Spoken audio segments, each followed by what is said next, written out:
We've been talking about women empowerment.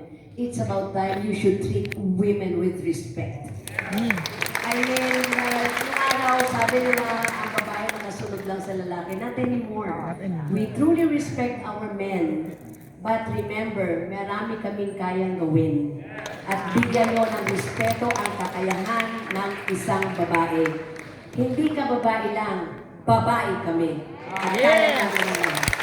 So, don't underestimate us. Don't say bad words against us. Kasi kahit paano, aalma kami. Bago ka magsalita ng hindi maganda, tignan mo muna ang sarili mo. Napakahusay. Very well said. Very well said. And i-connect ko na din po, Gov, na may mga kababayan po kasi tayo na nag-iisip at iba po ang mindset na kapag ang mga kababaihan ay gagamit ng sexy at nag-i-spray ng katawan, ay hindi na-deserve yung respect. Your opinion po. Okay, wag naman nilang lahatin ang kababaihan.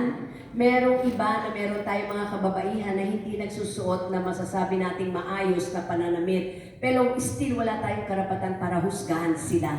And then these artists na sinasabihan nila ng hindi maganda dahil ikaw rin naman, nagdadamit ka ng sexy, parte yan ng trabaho nila eh. I mean, hindi naman sila, I'm sorry to use the word, hindi sila nag-flirt in front of you. You get me? Iba yun. Iba yung nag-flirt sila in front of you.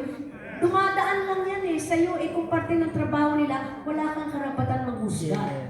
Again, if I may, tignan mo muna ang sarili mo bago ka maghusga sa iba.